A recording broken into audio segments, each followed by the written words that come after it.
Assalamualaikum warahmatullahi wabarakatuh. Saya Hablila Arfairus dengan NIM 2255 2013-15 ingin mempresentasikan materi tentang mengelola ancaman keamanan cyber.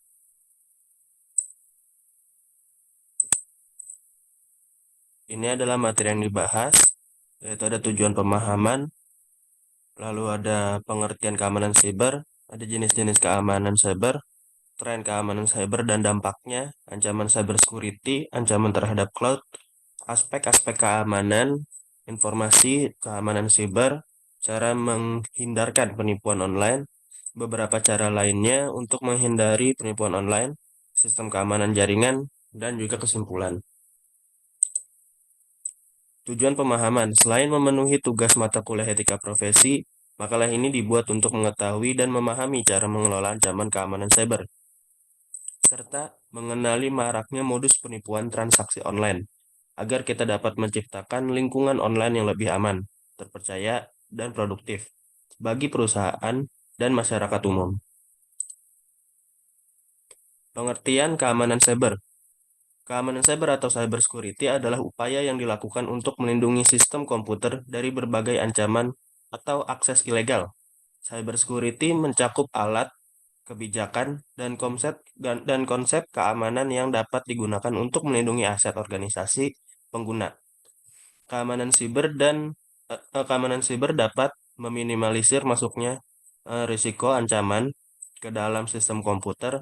Upaya perlindungan ini dilakukan pada perangkat komputasi, aplikasi, layanan, dan informasi yang dikirimkan serta disimpan di lingkungan siber. Keamanan siber merujuk pada praktik yang memastikan 3 poin penting yang disebut dengan CIA-Triad. CIA Triad adalah mode keamanan yang dikembangkan guna membantu manusia dalam memahami berbagai keamanan teknologi informasi dan menjadi konsep utama cybersecurity. Ada banyak cara yang dapat kamu lakukan untuk menjaga keamanan cyber. Contoh seperti menggunakan firewall, ada enkripsi, dan autentikasi yang kuat. Berikut adalah penjelasan masing-masing penerapannya. Jenis-jenis keamanan cyber. Pengamanan cyber terbagi ke dalam beberapa jenis. Berikut 3 jenis keamanan yang paling populer untuk kebutuhan perusahaan atau organisasi maupun individu. Yang pertama ada network security. Sistem yang pertama ini bertujuan untuk melindungi jaringan komputer dari serangan atau akses yang tidak sah.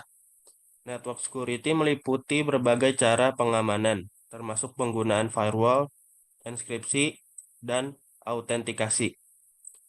Yang kedua ada cloud security. Sistem berikutnya yaitu cloud security.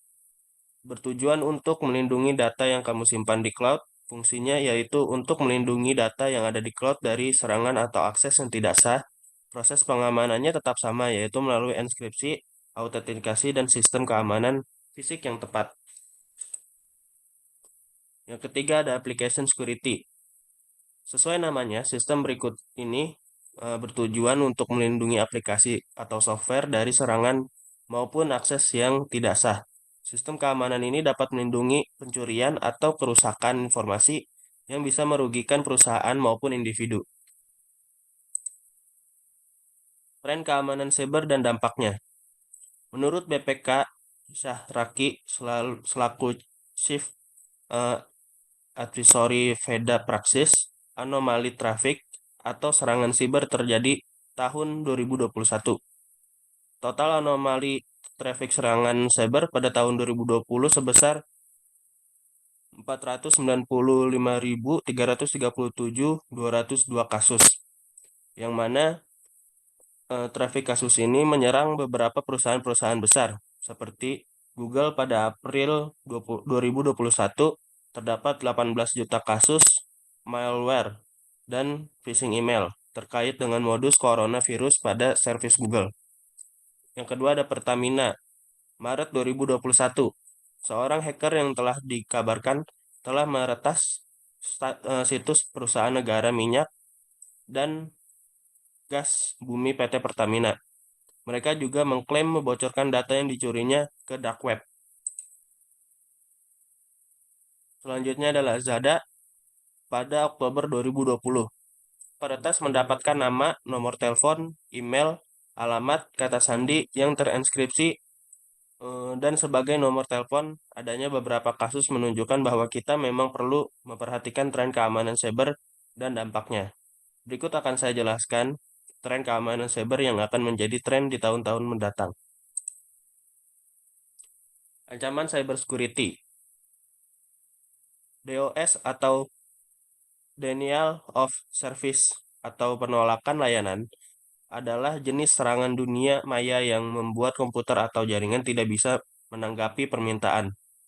DOS terdistribusi juga melakukan hal yang sama, tetapi serangannya berasal dari jaringan komputer. Serangan DOS bisa menyebabkan bandwidth pengguna habis dan hubungan antar server terputus alias down. Jika tidak segera diatasi, software dan hardware korban bisa mengalami kerusakan permanen. Lalu ada phishing.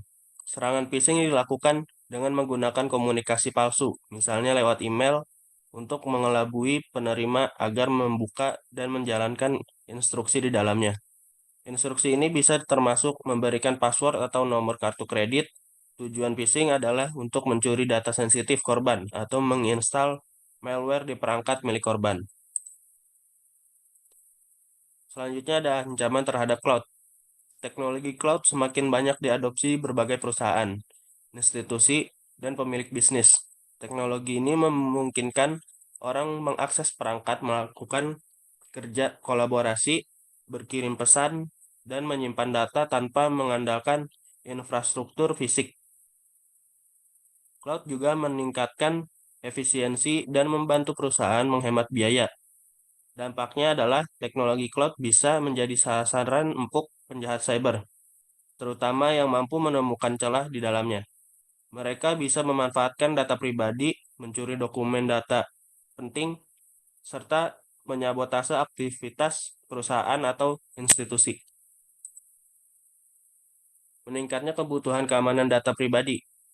Keamanan data pribadi kini semakin menjadi perhatian, bahkan di kalangan pengguna teknologi yang masih awam. Konsumen beragam pada konsumen beragam produk dan jasa juga semakin banyak menuntut keamanan data pribadi. Aspek hukum menyangkut perlindungan data pribadi juga semakin bervariasi dan ketat seiring perkembangan zaman. Pakar keamanan cyber masa depan harus semakin memperhatikan ini dalam karir mereka. Keamanan untuk sistem kerja remote. Sistem kerja remote semakin menjadi tren selama pandemi dan tidak menunjukkan tanda akan menurun. Hal ini membuat tantangan cyber security semakin besar. Kamu harus berhadapan dengan beragam risiko, mulai dari keamanan akses cloud, data pribadi, dan transfer data. Pekerja remote juga beresiko menjadi sasaran phishing dan juga ransomware lewat email, pesan teks, hingga aplikasi. Keamanan aplikasi dan perangkat baru.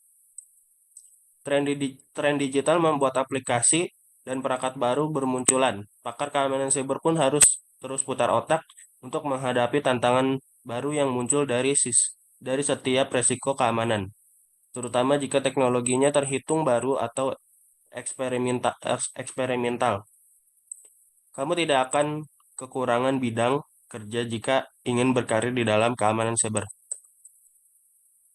Peningkatan kejahatan ransomware. Kejahatan ransomware melibatkan pencurian data pribadi atau dokumen penting untuk dimanfaatkan sebagai bahan pemerasan. Serangan ini biasanya merupakan penyusupan lewat tautan atau program dan aplikasi ilegal. Pelakunya kemudian mencuri data pribadi dan memanfaatkannya untuk pemerasan. Langkah apa saja yang bisa dilakukan untuk memperkuat cybersecurity dan melindungi perangkat, jaringan maupun sistem milikmu? Terapkan patches dan update keamanan untuk sistem operasi dan perangkat lunak. Ini bisa membantu menutup celah dalam jaringan yang kerap dimanfaatkan oleh peretas. Gunakan password yang kuat. Banyak peretas yang berhasil masuk ke dalam jaringan dengan menebak password dan username.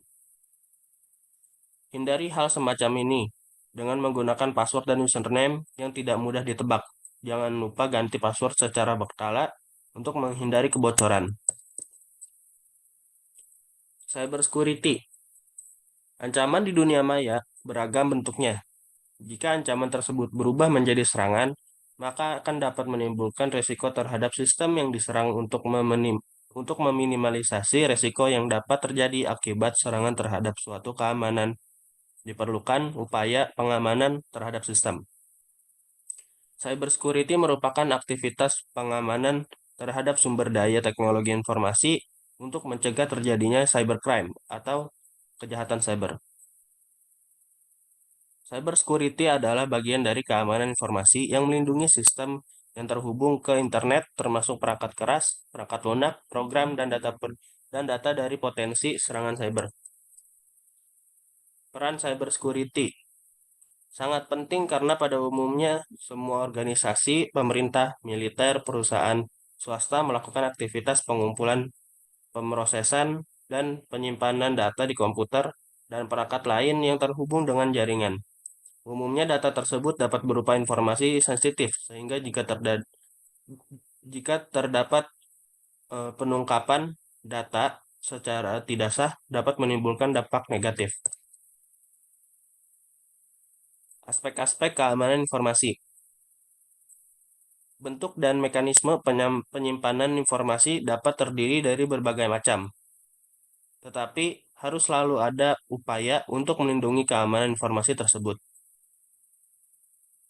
Kerahasiaan, aspek yang menjamin kerahasiaan data atau informasi, memastikan bahwa informasi hanya dapat diakses oleh orang yang berwenang.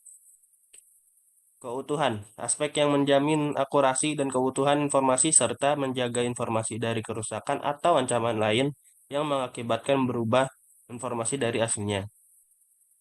Ketersediaan, aspek yang menjamin bahwa data akan tersedia saat dibutuhkan, memastikan pengguna yang berhak dapat mengakses informasi. Keamanan bisa dicapai dengan berbagai cara strategi dari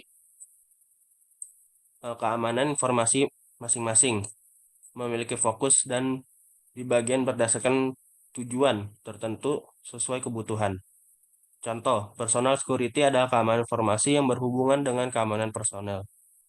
Physical security adalah keamanan informasi memfokuskan pada strategi untuk eh, mengamankan individu atau anggota organisasi, aset fisik, dan tempat kerja dari berbagai ancaman. Operational security adalah keamanan informasi yang membahas strategi suatu organisasi untuk mengamankan organisasi sehingga dapat beroperasi tanpa gangguan.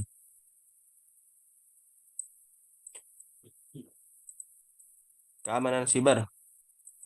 Konsep yang merujuk pada upaya untuk melindungi data dan sistem dari serangan cyber, seperti virus, malware, atau serangan siber. Ini melibatkan penggunaan teknologi kebijakan dan praktik terbaik untuk mencegah dan mengatasi ancaman keamanan cyber. Pentingnya keamanan cyber tidak dapat diragukan lagi. Serangan cyber dapat mengakibatkan kerusakan yang serius pada sistem dan infrastruktur, termasuk kehilangan data penting, gangguan layanan, dan hilangnya kepercayaan publik. Hal ini dapat berdampak negatif pada bisnis dan perekonomian secara keseluruhan. Ada cara menghindarkan penipuan online. Kini digunakan oleh para penipu online untuk menipu korbannya di situs web, ruang obrolan, jejaring sosial, email, dan media lainnya. Penipuan online dapat menggunakan berbagai macam cara, metode, dan perangkat seperti software, eksploitasi kerentanan, keamanan pada perangkat elektronik yang digunakan, hingga penipuan yang dilakukan secara jarak jauh seperti dari luar negeri. Beberapa cara yang bisa dilakukan untuk menghindari penipuan online. Teliti sebelum mengklik, jangan bagikan PIN, waspada nomor tidak dikenal. Lalu ada bayar dengan metode yang aman. Sistem keamanan jaringan. Suatu sistem yang memiliki tugas untuk melakukan pencegahan dan identifikasi kepada pengguna yang tidak sah dalam jaringan komputer. Langkah pencegahan ini berfungsi untuk menghentikan penyusup untuk mengakses lewat sistem jaringan komputer.